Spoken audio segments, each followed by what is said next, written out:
from America's finest city. This is Real Talk San Diego on ESPN 1700. Hey, gang, how are you doing? Live back in the Secret Stash. I'm your host, Jesse Ibanez, tracking down some of the coolest local people, talking about some cool local stuff. Who knows, maybe a story or two to leave us with. Definitely, though, with the intention of leaving us a little better than how you found us. And we're leaving you a little better than how we found you as well. In the studio today, we've got two actually returning stars to the Secret Stash Nation, Charles Williams and Kyle Yaege. And you guys are both, well, actually, Kyle, you're over at HickmanRobinsonLaw.com, and Charles is over at FriedmanBrannen.com, right? You got it. Yep. We'll get into all your guys' ways. By the way, actually, why don't you reintroduce yourself in case they missed you last time in the Stash? Probably our most watched show ever, right? Oh, definitely. Yeah. Definitely. Cool.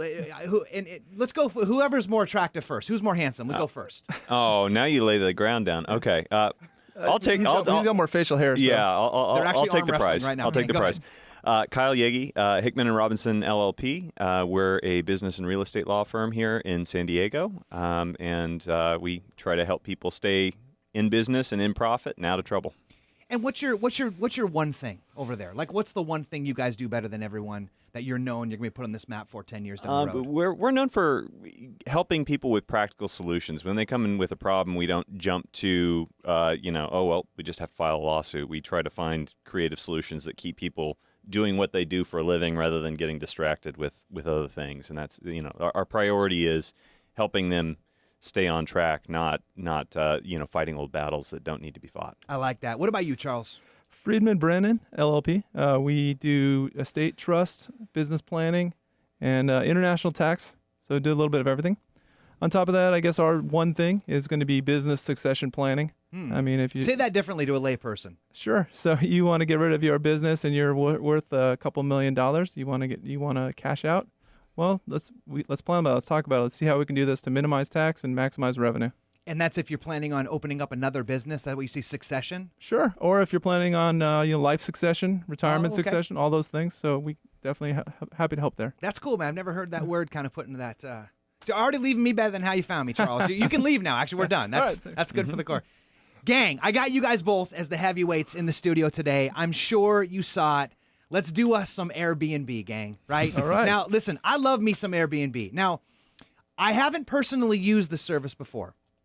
Have you guys used it before? Once. You've used it once? Okay, and we'll get into that a little bit.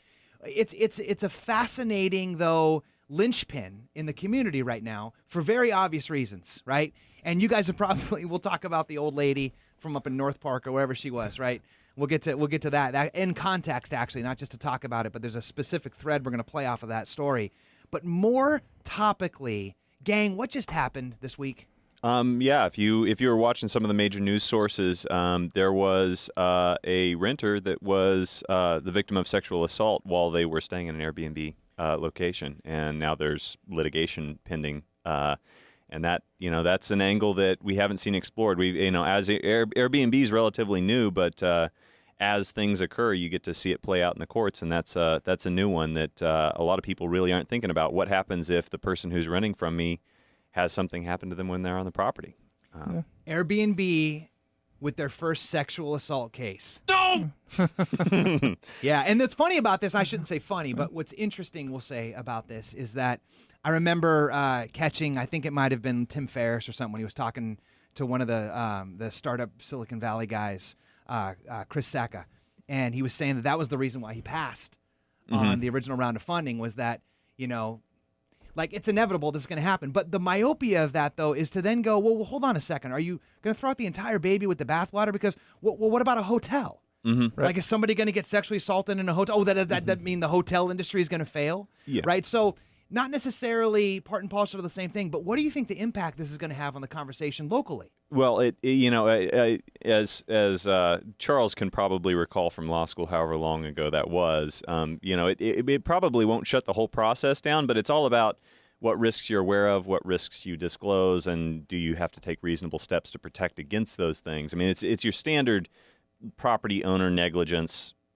duty, and And I'm curious though, but what is that look like? Well, and that's the problem is the system isn't necessarily structured to make those disclosures clearly. Well, how could it be? Yeah, you Airbnb can't manage what every individual property owner is doing, right? Yeah, well, I mean, you have the same thing with, I mean, if you go to a hotel that's in a shadier part of town versus a five-star hotel, they're going to have different security standards. They're going to have different registration standards. You know, they're going to have a certain number of security guards, that kind of thing. The problem is that when you have an individual property owner, there's only so much they can do. And so it's this balance of expense versus what you have to do to make sure that the people that are staying there are safe. And unfortunately, when you play it out to the crowd like that, they're limited in what options they have in front of them. So it's going to be very interesting to see this place play out. It's not in San Diego, but as this case plays out, people are going to have to look at it. And Airbnb, I think, once people are aware that that's a possibility, are going to have to reconsider whether it's worth their time and money. So, Kyle, I mean, where do you think this is going? It's like, where's the rubber going to meet the road on this? And I know that this is, I'll slide the proverbial crystal ball over on the table to you and do with it what you wish. But, from your background, this is why I wanted to get you specifically in the studio with a legal background. Like, what's this going to fall on? Like, is it going to be shared responsibility, you think, of the owner and then maybe a little bit to Airbnb? Do you think Airbnb's totally exempt from this? I can almost guarantee you Airbnb's terms of use contract exculpates them from this. It has to, right? It has to. No, I mean, they spend their money in the right place. If it comes out of Silicon Valley, generally they've got good counsel. Right. They've considered, you've got investors that are raising issues, like you said, when they're doing initial fundraising rounds, and you can guarantee that everything that they raise, counsel's already raised as well, and they made a point to draft around it in the contract so that Airbnb, if it's possible for them to escape liability, does escape liability. Well, and that's the interesting part, because everybody knows whenever you do any extreme sports stuff, and Charles, I know you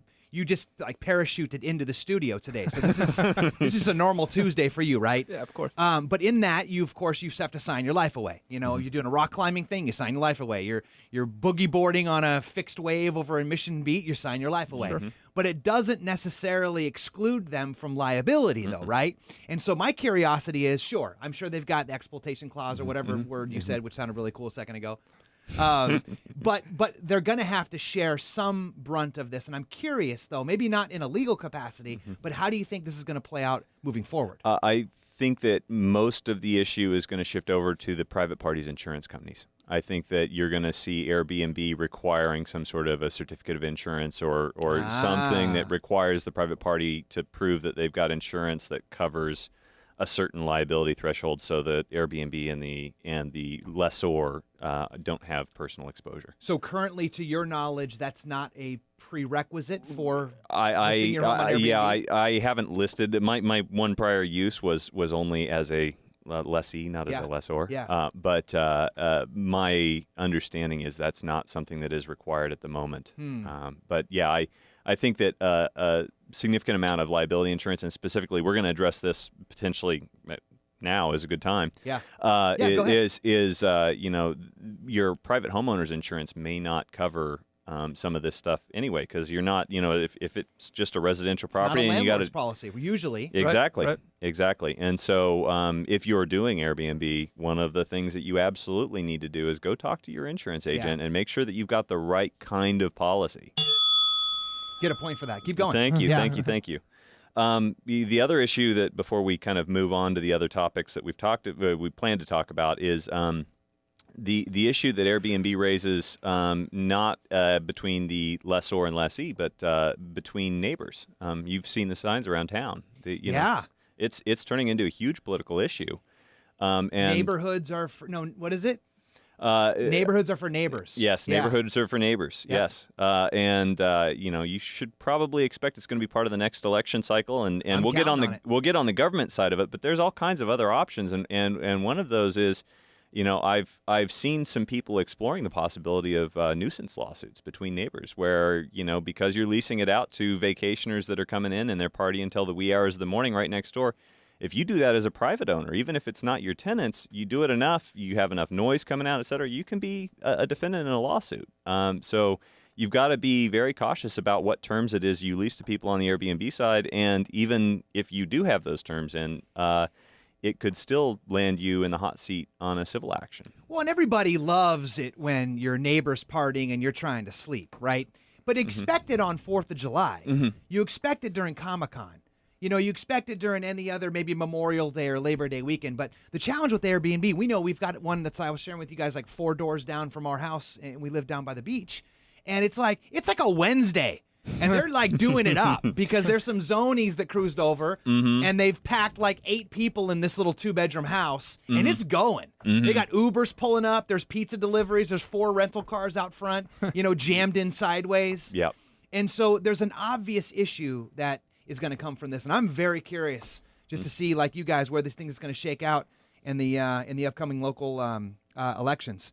So neighbors versus each other, you know, leaseor versus leasee stuff like nuisance. We're just getting started, gang. We're talking about rapes. Side of maybe sexual assault's probably more Sexual assault. Sexual assault's probably more appropriate there. they take a while to release the details. You don't want to know it anyway. Airbnb, gang. Is it for you or is it for me? What was the little song you came up for, Charles? Yeah, I like that. Airbnb for you and me. All right. Some music. It's got like a Second little career. child's ring to it. Apparently your musical development didn't go past 8 years old. Well, it's my ringtone. There you go. Gang, coming up.